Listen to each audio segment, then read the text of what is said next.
নাবিল হেসে বলল, আরে এভাবে তাকিয়ে আছো কেন? কার কি সমস্যা হচ্ছে সবটাই তো দেখতে হবে, তাই না? আমার কাছে ওয়েনমেন্ট আছে, এটা লাগবে না। কেউ কিছু দিলে ওটা গ্রহণ করতে হয়, জানো না? বলে অয়েনমেন্টটা খাটের উপর রেখে দিয়ে রুম থেকে বেরিয়ে যায় নাবিল। টিনা আর কিছু না ভেবে অয়েনমেন্টটা লাগিয়ে নেয়। টিনা নিচে এসে চেয়ারে এক কোণে বসে। একটুও দূরে থাকা দুইটা ছেলে টিনাকে এখানে বসতে দেখে ওরা ওদের জায়গা থেকে উঠে টিনার পাশ ঘেঁষে বসার চেষ্টা করে।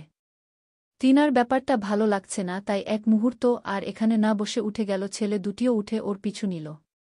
পেছন থেকে একটা ছেলে টিনাকে লক্ষ্য করে বলল, হেই হরি, এখনো সিঙ্গেল নাকি?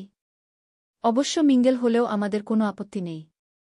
টিনা স্টেজের কাছে গিয়ে দাঁড়ায়। কিছুক্ষণ পর দুজন ছেলের একজন পেছন থেকে টিনার বামে হাত দেওয়ার উদ্দেশ্যে হাত বাড়াতে যায়। দূর থেকে প্রিয়া বিষয়টা লক্ষ্য করে জলদি করে এসে একটু আস্তে করে দুটো ছেলেকে উদ্দেশ্য করে বলে উঠল, এটাতে হাত বাড়িয়ে নিজের প্রাণ হারানোর ইচ্ছা করো না। প্রিয়াকে পাশে দেখে টিনা একটু স্বস্তি পেল যেন। ছেলে দুটির একজন বলে উঠল, এই তুমি কে? কাবাব মে হাড্ডি হইজ না। প্রিয়া বিদ্রূপ হেসে বলল, ভালোর জন্য বললাম, ভালো লাগেনি? ওকে দেও হাত, আগে চারপাশটা দেখে তারপর দেও ওকে। না হলে আগামী 1 মিনিট ও বেঁচে থাকার নিশ্চয়তা আমি তোদের দিতে পারছি না। এই প্রিয়া অয়থা, এদের সাথে কথা কেন বলছিস? তুই জানিস এরা কি করেছে? ওরা পেছন থেকে তোর বামে টাচ করার চেষ্টা করছিল, সেটা জানিস? হুরাট। আমি ওইখান থেকে দেখছিলাম তোকে এরা ফলো করছে। ঝামেলা করে লাভ নেই, চল অন্য কোথাও যাই। আমি স্টেজে গেলে ভাইজা বকবে জানি, তাই যাচ্ছি না। কোনো ভাইজা? ওহ আচ্ছা, আমি তো ভুলেই গেছিলাম, আপনার মিস্টার মাফিয়া, ও তো আবার আপনার ভাইয়া। ছেলের দুটির একজন ছেলে প্রিয়াকে বলল, তুমি কিন্তু বাড়াবাড়ি করছ। আর তোমাকে না যেতে বললাম, এখান থেকে যাচ্ছ না কেন? আমি কেন যাব? আপনারা চুপচাপ এখান থেকে চলে যান, না হলে পরে আফসোস করবেন। কি করবে তুমি? হ্যাঁ, আর আমরা তোমার পিছে আসিনি, এসেছি এই হটিও পিছে, সো তুমি চলে যাও এখান থেকে। জানি, কিন্তু আপনাদের হটিও কিন্তু বয়ফ্রেন্ড আছে।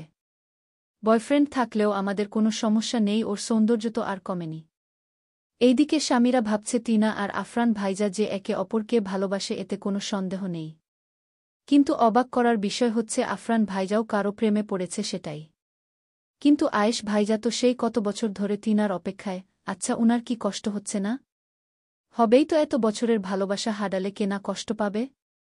তাই তো সারাদিন তার দেখা পায়নি, বাড়িতে যে ছিল না সেটা স্বামীরা বুঝতে পেরেছিল, কারণ বিকেল বেলা সারা বাড়ি খুঁজেছিল এক পলক দেখার আশায়, কিন্তু পায়নি। কিন্তু কখন আসলেন তিনি? এসেও অনুষ্ঠানে যায়নি কেন? থাক, এখন আর কিছু না ভাবি।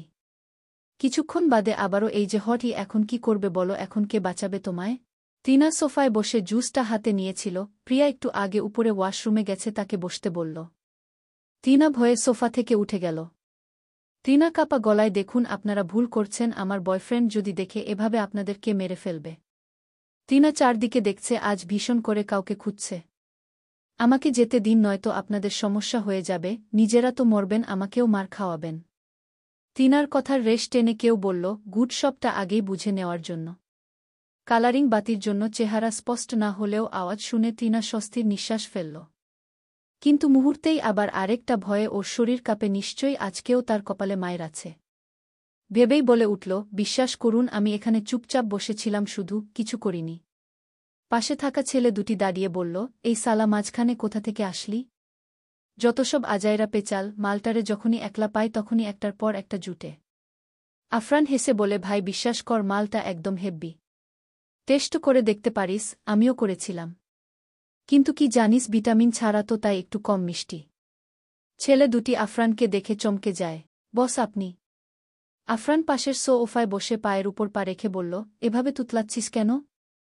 চল একটা গেম খেলি, তোদের মধ্যে যে আগে টেস্ট করবে এই মালটা তার, যে প্রথমে মালকে ছোবে। ছেলে দুটি আফরানের কথায় যেন সাহস পায়। তারা ভাবছে হয়তো এর সাথে আফরানের কোনো অঙ্ক আছে, তাই নিজের হাতে না করে ওদের দিয়ে করাতে চায়। স্যার সত্যি বলছেন? আমি এক কথা বারবার বলা পছন্দ করি না। ছেলে দুটির মধ্যে একটা ছেলেটা বাঁকা হেসে এক হাত টিনার দিকে বাড়াতে গেলে আহ শব্দ উচ্চারণ করে। ছেলেটা যে হাতে টিনাকে স্পর্শ করতে চেয়েছিল, ওই হাতের আঙুলগুলো এই মুহূর্তে একটাও আঙুলের জায়গায় নেই। আফরান সোফায় বসে থেকেই কোর্টের নিচ থেকে ছোট একটা ধারালো ছুরি বের করে ছুড়ে মারে, সাথে সাথে ছেলেটার আঙুলগুলো আলাদা হয়ে যায়। পাশে থাকা ছেলেটা ভয়ে হাঁটু গেড়ে বসে তুতলাচ্ছে। টিনা ঠিক বুঝল না কি হলো সবটা। তোরা জানিস আজ তোরা কোথায় হাত দিয়েছিস? তোদের জন্য আফসোস হচ্ছে জানিস?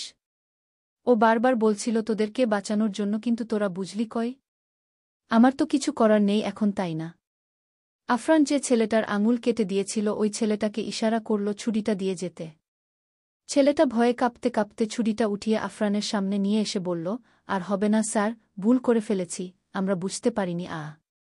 ছেলেটার বুক থেকে রক্ত পড়ছে, ছুরিটা ঠিক বুক বরাবর বসিয়ে আফরান বলল, ওহ শরীরে, আসলে আমিও বুঝতে পারিনি, সামান্যতেই মরে যাবি বলে ডেবিল হাসি দিল। এইদিকে টিনা অজ্ঞান হয়ে মাটিতে পড়ে যায়। আফরান পেছনে তানভীরকে ইশারা করল কি জানি, তারপর তানভীর কাকে যেন কল করল।